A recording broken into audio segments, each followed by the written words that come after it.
हम करने जा रहे हैं मंडूकासन। देखिए मंडूकासन जो है आपके पैनक्रियास को एक्टिव करता है और शुगर के लिए बहुत ही आप कह सकते हैं रामबाण है। सबसे पहले आप मुट्ठियों को नेवल के ऊपर रखें और नीचे जाएं और होल्ड करें इस पोजीशन को, प्रेशर डालें ताकि पैनक्रियास पर पेट के अंदर वाले सारे इंटरनल पार्ट्स में प्रेशर पड़े, इफेक्ट हो, वो एक्टिव हो।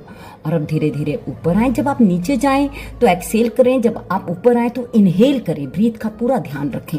अब आपने नीचे जाना है, दायां ये मुट्ठियों को दाएं बाएं रखें कॉलन एरिया में नाभि के, और फिर नीचे आए, प्रेशर डालें, सामने देखें, हल्का सा गर्दन को ऊपर उठाएं और फिर से वापस आए। इनहेल करते हुए आपने वापस आना है और छोटे छोटे ब्रीथ लेते जाएं जब आप नीचे जाएं। अब फिर से उसी प्रक्रिया को रिपीट करें।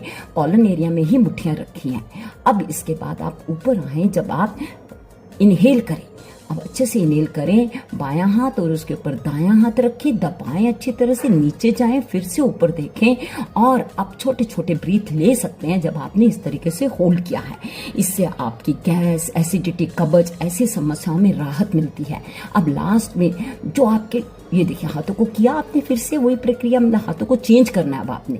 और इसके बाद जो लास्ट में आप करोगे, अब देखिए आप होल्ड करेंगे अच्छी तरह से ताकि लीवर, किडनी के लिए ये बहुत फायदेमंद हो। और अब इसके बाद 10 फिंगर्स, 10 पॉइंट्स जो है आपने नाभि के ऊपर रख देने हैं और उसे प्रेशर करना आपके नेवल को अच्छी तरह से। तो ये आपका कंप्लीट हो जाएगा मंडूकासन। ये लीवर के लिए, किडनी के लिए, गैस, एसिडिटी, कब्ज जैसी समस्याओं से आपको छुटकारा देगा। हृदय के लिए बहुत ही बढ़िया है। छाती और फेफड़ों की कार्य क्षमता में भी सुधार आता है। जिन्हें बहुत ज्यादा कमर दर्द है या डिस्क की प्रॉब्लम है वो ये ना करें। Thank you very much. Please comment करें। हम करने जा रहे हैं मंडूकासन। देखिए मंडूकासन जो है आपके पैनक्रियास को एक्टिव करता है और शुगर के लिए बहुत ही आप कह सकते हैं रामबाण है। सबसे पहले आप मुट्ठियों को नेवल के ऊपर रखें और नीचे जाएं और होल्ड करें इस पोजीशन को, प्रेशर डालें ताकि पैनक्रियास पर पेट के अंदर वाले सारे इंटरनल पार्ट्स में प्रेशर पड़े, इफेक्ट हो, वो एक्टिव हो। और अब धीरे धीरे ऊपर आए। जब आप नीचे जाएं तो एक्सेल करें, जब आप ऊपर आए तो इनहेल करें। ब्रीथ का पूरा ध्यान रखें।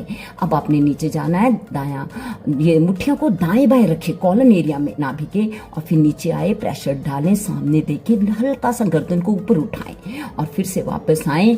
इनहेल करते हुए आपने वापस आना है और छोटे छोटे ब्रीथ लेते जाएं जब आप नीचे जाएं। अब फिर से उसी प्रक्रिया को रिपीट करें।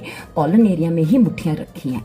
अब इसके बाद आप ऊपर आए, जब आप इनहेल करें, अब अच्छे से इनहेल करें, बायां हाथ और उसके ऊपर दायां हाथ रखें, दबाएं अच्छी तरह से, नीचे जाएं, फिर से ऊपर देखें और अब छोटे छोटे ब्रीथ ले सकते हैं जब आपने इस तरीके से होल्ड किया है। इससे आपकी गैस,